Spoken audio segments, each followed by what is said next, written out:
Tak dobrý den, dnešní video bude takový zvláštní, protože to bude opravdu velká porce. My jsme tady dostali od sousedů králíka, takového velikého, takže si uděláme na smetaně. Už tady mám připravenou zeleninu, samozřejmě petržel, mrkev, celer, cibuli, ale co si udělám první, že si nakrájím slaninu na takovéhle kousky do špičky a dám si to do mrazáku, aby se mi to dobře špikovalo. Protože tím zmrzlým, tou zmrzlou slaninou, to se nebude ohejbat a dá se to tam pěkně dát do těch otvorů, který si předtím udělám v tom králíkovi. Takže takhle to nakrájím, dám to do mrazáku a pak začnu krájet zeleninu. Tady už mám nakrájenou takhle nadrobno zeleninu, tady mám cibuli a teď ještě udělám to, že si připravím citron.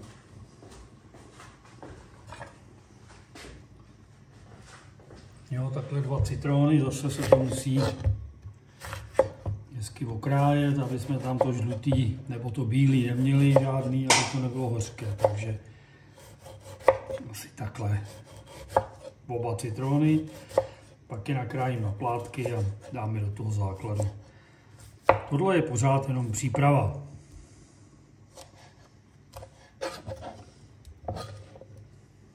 No a dál jsem si tady připravil koření.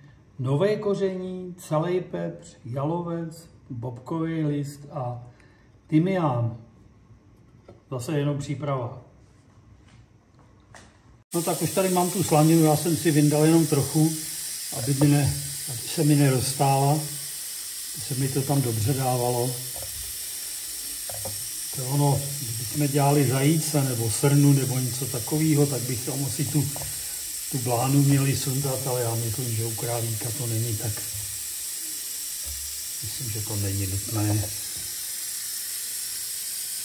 Takhle se to tam. Jo, když prostě tu slaninu máte zmrzlou, tak se to tam prostě lepší dává.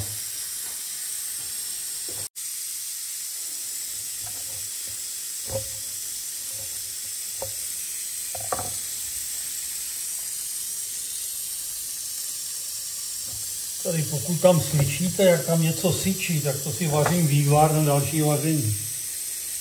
Vývar z kostí vepřových, takový mix kostí, no. To je jenom tak na okraj. Takže teď mám toho králíka, takže to radši vemu rukou. Osolím to. Druhou rukou to opepřím. Otočím to a udělám to samý z druhé strany.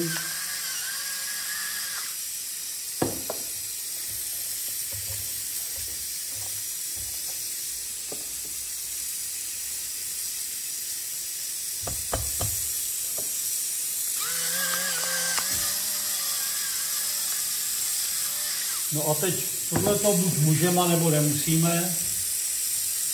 Když si takhle vezmu hladkou mouku, ale opravdu jenom lehonce.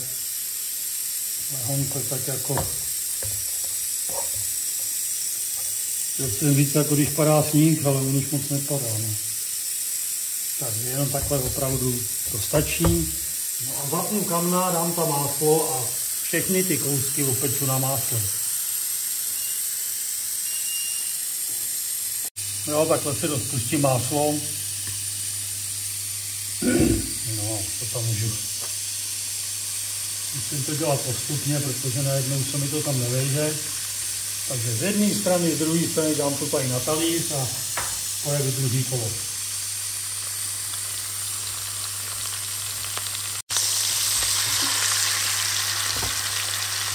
Takhle hezky to opeču.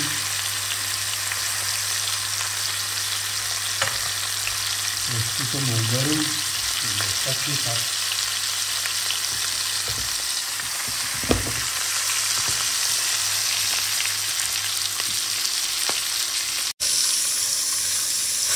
To taky vyndám.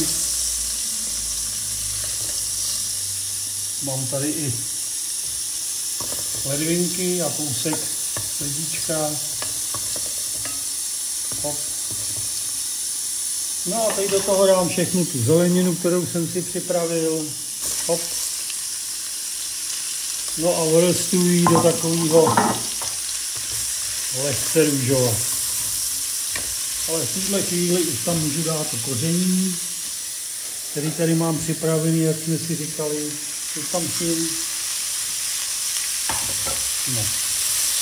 No budeme restovat. To bude chvilku trvat.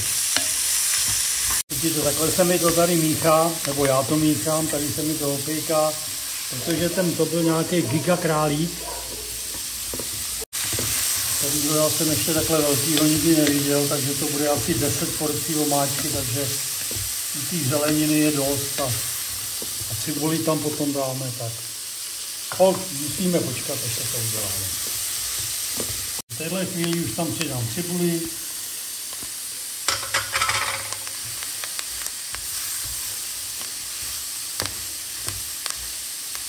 No, zase musíme počkat, až tady ta cibule opeče s tou zeleninou.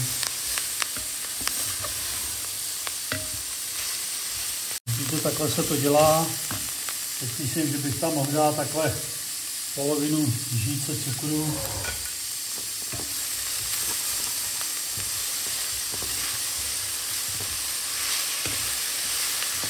No, dáme tam ten nakrájený 2 citrony, tak jsem si je tady okrájel.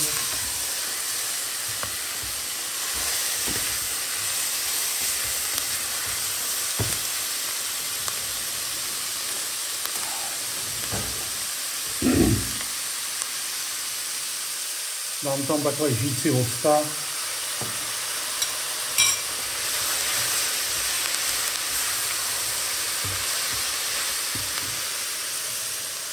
No a teď tady mám ten vývar, to si takhle dělám dopředu. Takhle to zaleju. Odkašlu si. Nechám to zavařit. Dám tam toho králíka a dám to do trouby. Už se to vaří, tak tam takhle pokusím se dát, doufám, že se mi to tam vejde, no. Toho králíka zpátky. No musím, no, to se nedá ani dělat. Větší hrnec nemám. Jo, to bude dobrý. Tak, nechám tam ty ledvinky. Hop. No a protože to chceme mít dobrý, tak tam takhle šoupnu trošku bílého vína.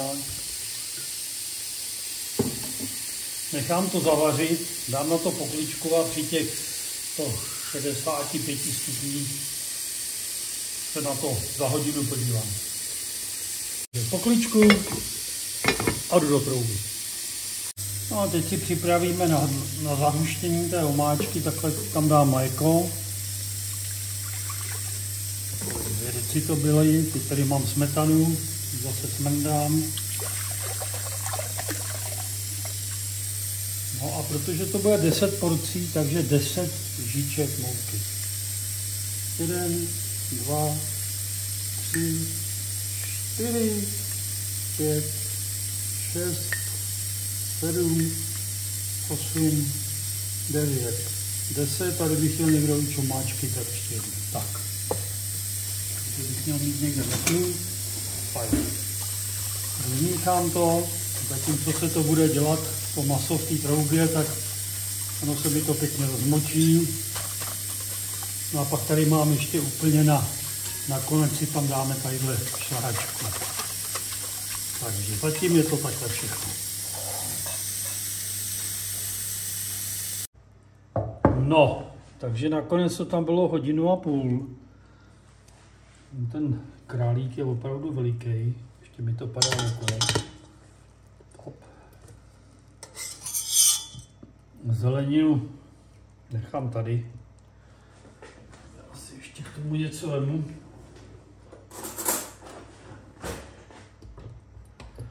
Jo, měkký je to hezky.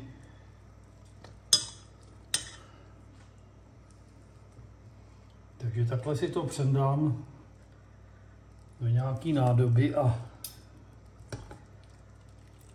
abych to tam udržel v teple.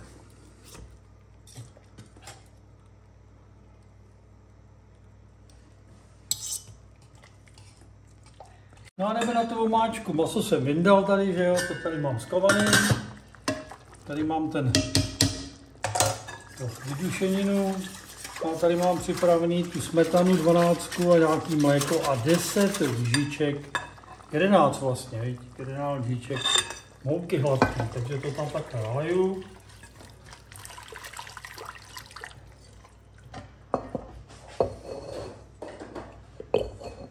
Tam takhle to vytřu, přidám to tam pěkně všechno.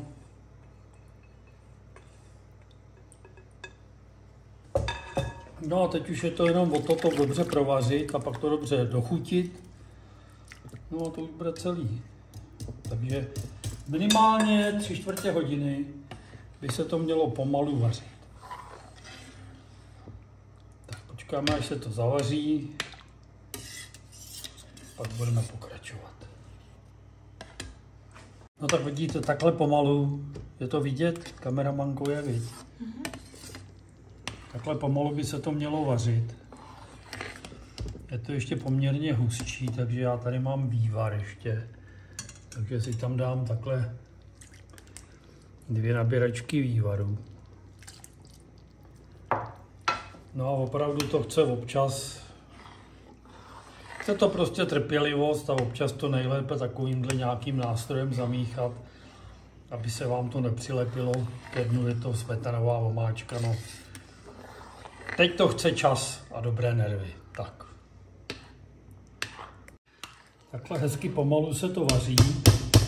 No a teď to můžu jenom takhle lehce trošku rozstřelit.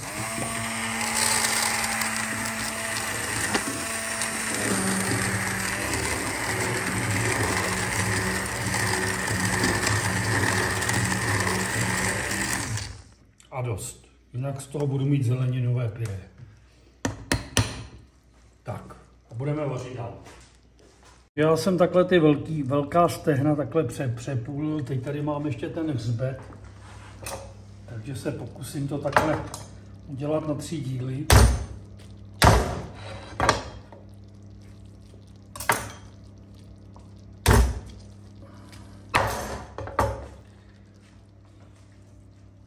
Tak, tohleto tam samozřejmě dám. No a vaříme dál, prostě je to smetanová omáčka, no a to dá nějakou práci a hlavně čas to chce. Tak, už se mi to opravdu 3/4 hodiny vaří. A ta chuť, čím díl se to vaří, tím je ta chuť lepší. Pokud budete mít někdo čas a budete si to chtít zkusit, tak to nechte vařit 1,5 hodiny, takhle pomalu nebo 2. A uvidíte, že ten rozdíl je tam zásadní. Nicméně my už to teď dochutíme, takže já jsem to teď ochutnal.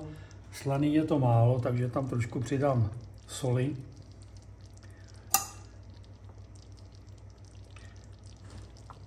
Tady mám citronovou šťávu.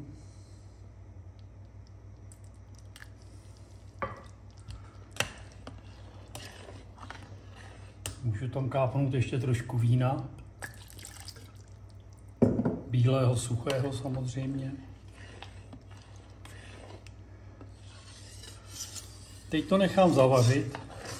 To znamená, že tam trošku přidám.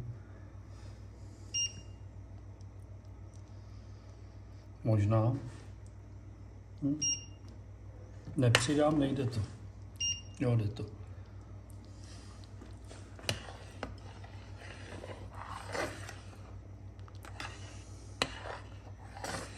Tak, vaří se to. Trošku ještě víc. No. A teď tam takhle naleju celou 1 smetanu.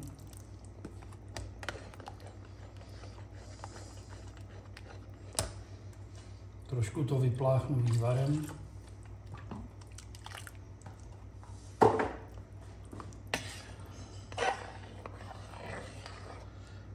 A nechám to opravdu jenom do bodu varu. Tak to ještě jednou ochutnám a budeme cedit.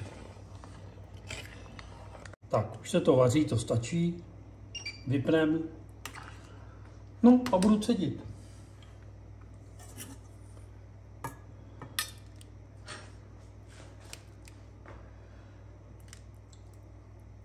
Prostě tohle je svíčková nebo vůbec tyhle český smetanové omáčky, prostě to nejsou jednoduché omáčky, to prostě dá chvíli práce a je to trpělivost. No. Takže takhle pomalu se to hezky vycedí, jedno po druhým, vypasírovat.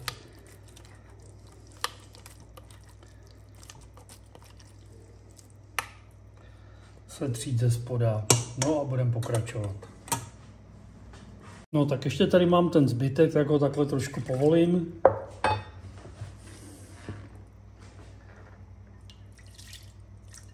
Všechno to tam takhle nacedím.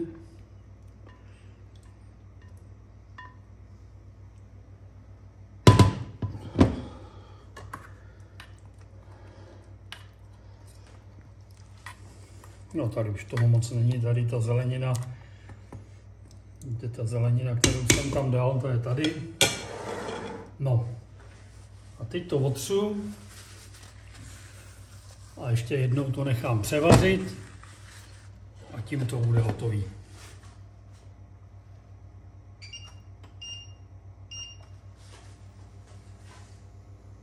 No já jsem říkal, že už to bude hotový, ale ještě jsem zapomněl, že tam musíme dát trošku slaniny, aby to hezky vonilo navrch.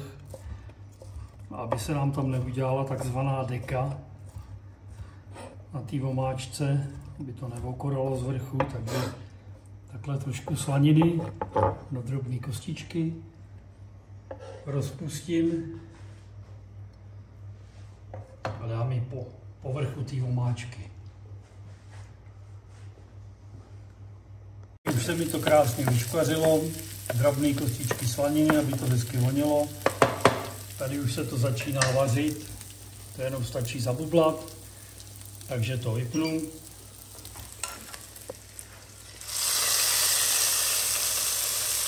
Takhle tam dám tu slaninu na tu omáčku navrch. Pěkně to rozprostřu po celým, aby to neosychalo. No a to je celý. Za chvilku budeme mandávat. Takže takhle kousek toho králíka, samozřejmě nejlepší jsou k tomu asi knedlíky nebo karlovarský knedlíky. Takže takhle by mohlo vypadat králík na smetaně. Ať vám chutná.